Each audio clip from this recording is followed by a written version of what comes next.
Welcome back to Sandfire Overland. This is the fourth episode of my travels through the wonderful Pilbara region in Western Australia. In this episode I will take you through the remote parts of the Pilbara region. I will show you Mount Augustus, which is a huge rock in the desert, double the size of the Uluru, formerly known as Ayers Rock.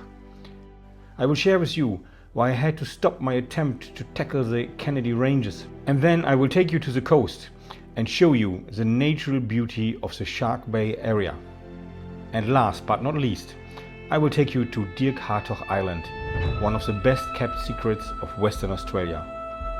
Join me on this final leg of my fascinating journey through the wonderful Pilbara region.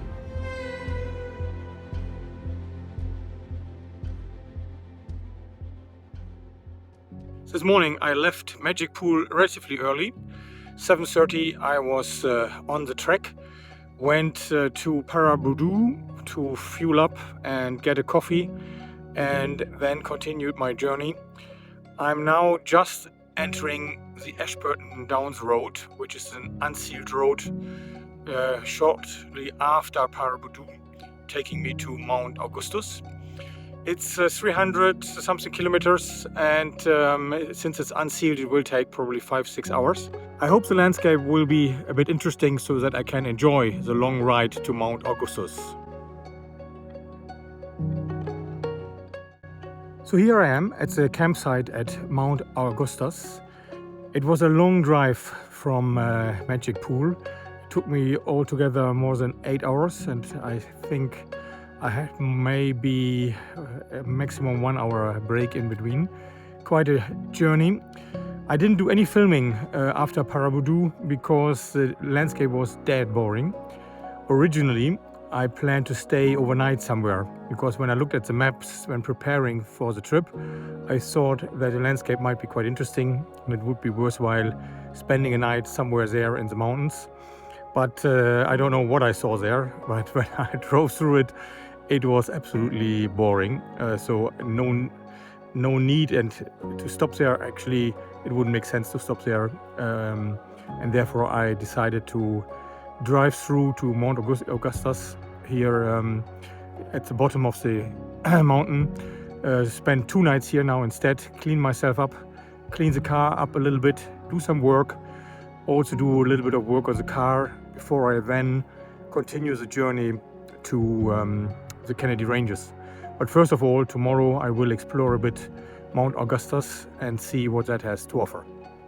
The campsite here is quite nice. It has a little bit of grass, has some trees and good facilities. Everything is very clean, and people can also hire cabins here if they want. There's a little shop and also a little bar where you can not only get drinks but also something to eat, which I think we'll do tonight there. So overall, quite a nice place to stay for 1 or 2 nights while exploring the region here.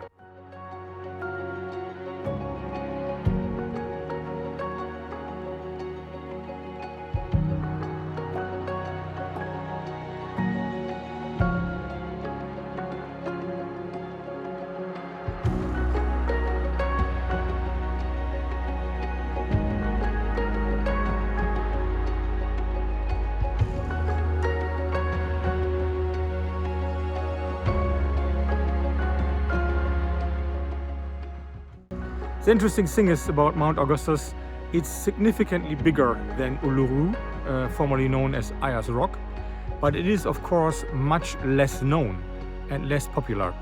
So there's much less tourism around here. And I think apart from the location, it also has to do with the shape and the look.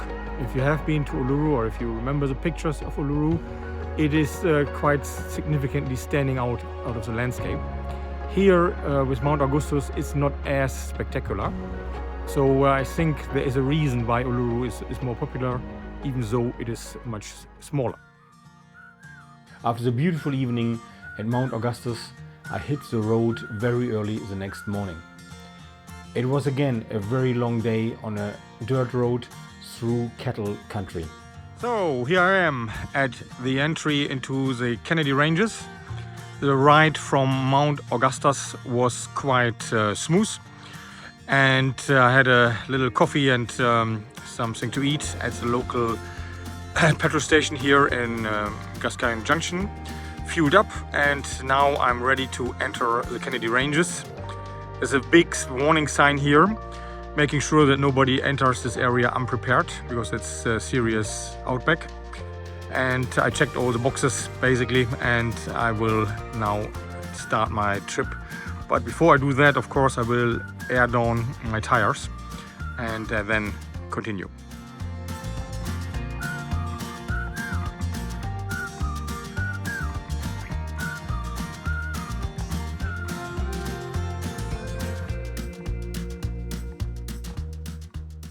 So 15 kilometers into the trek, I'm here in the middle of the Gascoyne River.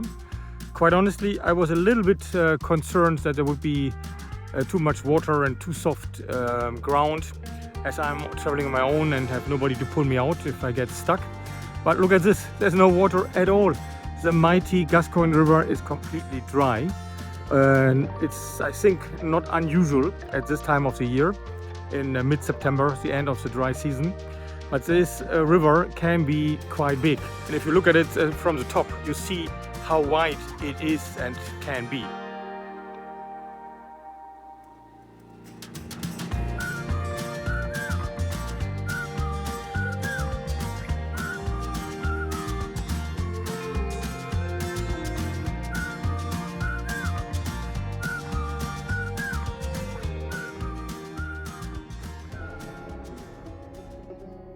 It was around 4 o'clock when I arrived at Chef Cutter's Bay, a designated camping area in the Kennedy Ranges. No facilities there, but a nice spot under big trees to spend the night. However, despite the fact that my weather app didn't indicate any rain for the next 2 days, it started to rain just a few minutes after I arrived at Chef Cutter's Bay. So I had to make a decision. Do I stay here and risk that I will be stuck in the Kennedy Ranges for 2 or 3 days because the environment gets extremely difficult to drive once it is wet, or do I turn around? It was a difficult decision, and I had to make a quick call as I wanted to get out before it's dark if I have to get out. And therefore I decided to turn around and drive back to Gascoyne Junction to spend the night there on a campground and see how the weather develops over the next few days. At the end of the day, it didn't rain that much. I only experienced a little drizzle. However, the sky over the Kennedy Ranges always looked like it could change into a significant storm very quickly. And therefore, I spent 1 day in the campground in Gascoyne Junction, and the next day made my way to the coast. Because I had a barge booked to get to Dirk Hartog Island, and I didn't want to risk losing that booking.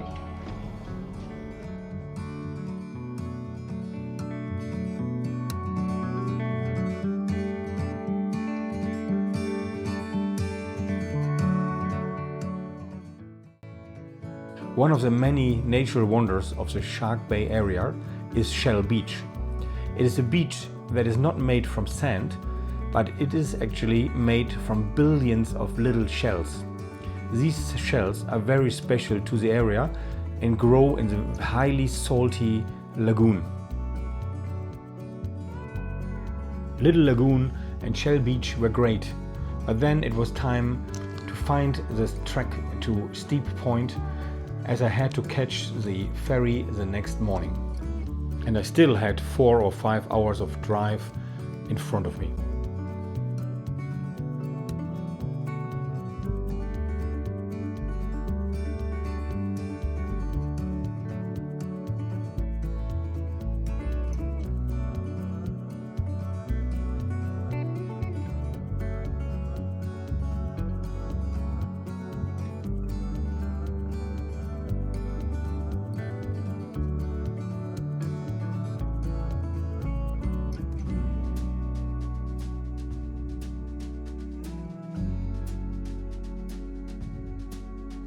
After I left the barge on Dirk Hartog Island, my first stop was at Surf Point. Initially it was not that interesting, But when I looked closer, I saw literally hundreds and hundreds of sharks in the water. They are small sharks, maybe a meter or meter 20 long, but it was really impressive to see these many sharks in one location. And although the sharks are probably not very dangerous, I decided that it's probably better not to go for a swim here.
Before Dirk Hartog Island became a national park, it used to be a sheep farm.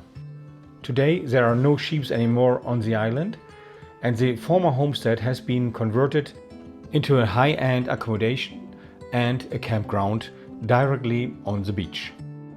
I spent my first night on the island on this campground, and the next morning I started my journey to the northern part of the island.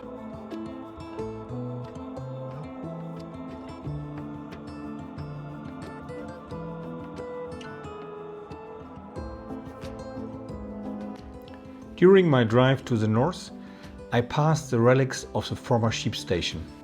Dirk Hartog Island has been in private ownership for a very long time, and it has been a sheep farm also for many decades.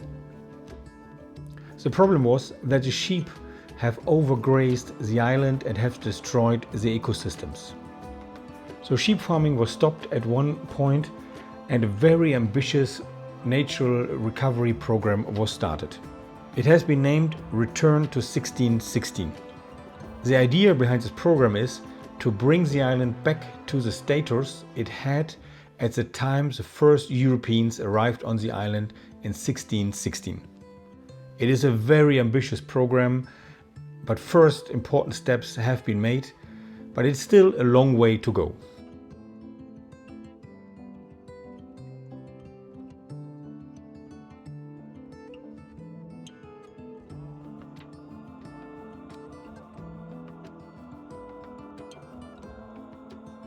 Here I am now at the most northern point of Dirk Hartog Island. This is actually the point where Dirk Hartog landed in 1616 and left a plaque here on the cliff. And therefore, this display here says this is the site of the earliest confirmed European presence in Australia, whatever that exactly means. Originally, he wanted to travel from southern Africa to what is now known as Indonesia. But he got lost on the way and ended up on this island. So he left his plaque to document that he was there, set sails again and sailed finally to his original destination in Batavia. Over the next 200 years, several people came here to visit it. More people left a plaque, but not much happened on this island. Only in the early 20th century, this lighthouse was built. This was at the time a part of a greater effort to make navigation around the coastal lines of Western Australia more safe. The drive up here took me about 3.5 hours in total, including some filming and photographing. It was partly a boring drive through bushland, very mundane driving on sandy tracks that were quite rugged but not exciting to drive. And then some exciting parts where it went through the sand dunes and some more difficult sections. Nothing really difficult, but something where you need to concentrate, and then my energy level came back and I enjoyed it quite a lot. It's very, very windy up here, as you might see, and I need to find a place to put up my camp tonight. I have a booking for a camp on the west coast, but I was there already and it's extremely windy, so I might head a little bit more to the east coast of the island to see if I can find a more sheltered spot there. It's still early, it's 3 o'clock in the afternoon or 3:30, and therefore I have a little bit of time to find the right spot.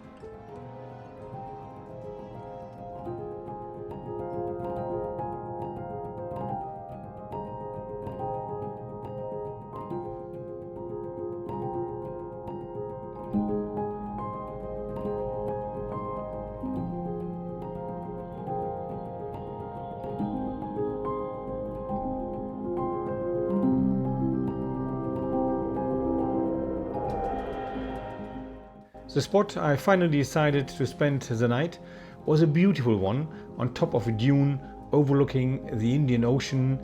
In the far distance I could see whales passing by, but unfortunately it was still extremely windy. Today I want to try something which I haven't tested before, and that's dry fruit. I bought this here from Backcountry Cuisine in Perth, beef stroganoff. Apparently this is a complete meal. You just add 125 milliliters of boiling water to it, let it wait for 10 minutes, and then you can eat it. And I thought I'd try it because today, first of all, it's a really, really windy day and difficult to cook here anyway. And secondly, we want to do the canning stock route either next year or the year thereafter. And then it would also be a good option to have, at least for a few days, this kind of food with us, as we need to carry food for about 3 weeks or a bit more actually to be on the safe side. And then it would be nice to have some really lightweight and small packaged food with us. So I will have a go at it today.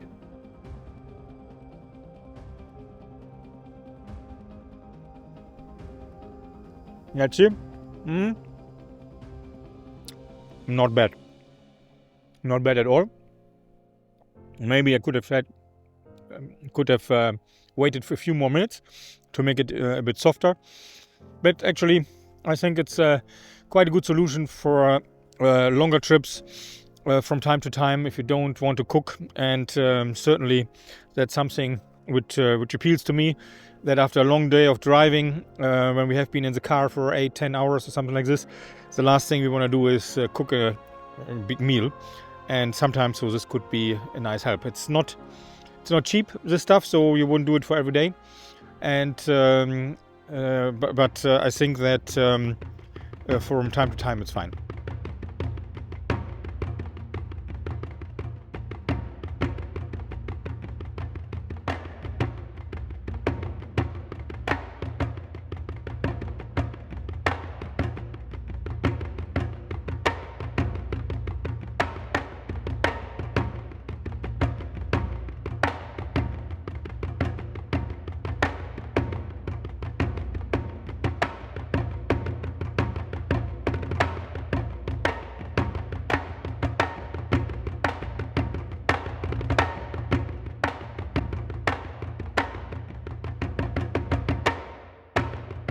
I'm now here back at the Overlander Roadhouse.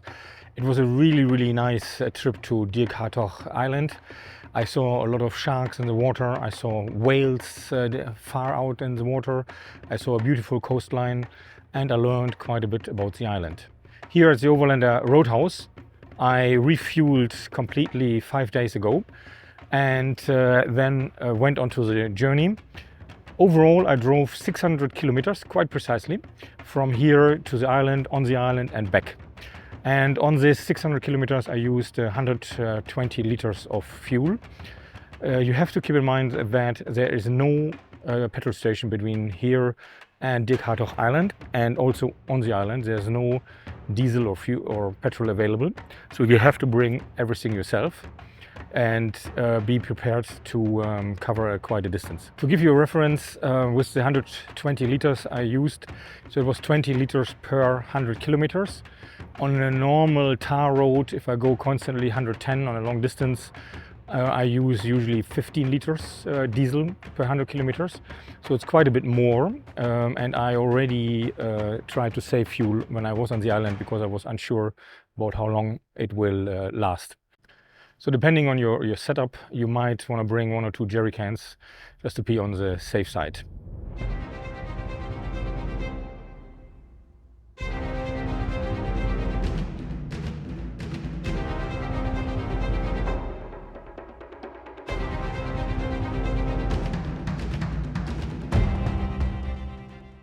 I must say that Western Australia once again has absolutely blown my mind. After 9 hours of driving from the campground at Dirk Hartog Island, I arrived here at Lucky Bay. And I am now in the most amazing camp spot one can imagine, in the middle of the dunes, close to the ocean, and completely on my own. Nobody is close to me. There are, of course, other people camping here in the dunes, but it's very, very private. It's very spread out. It's an insane spot.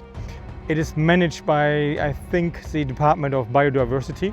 So it's a protected area, but still you're allowed to camp here in the dunes as long as you have a chemical toilet with you. So I will enjoy this night here. It will be my last camping night on this trip. From tomorrow onwards, I will have 2 more nights staying in hotels. And then on Tuesday, my flight back to Germany will start. And now I will sit down, enjoy the sun and have a beer.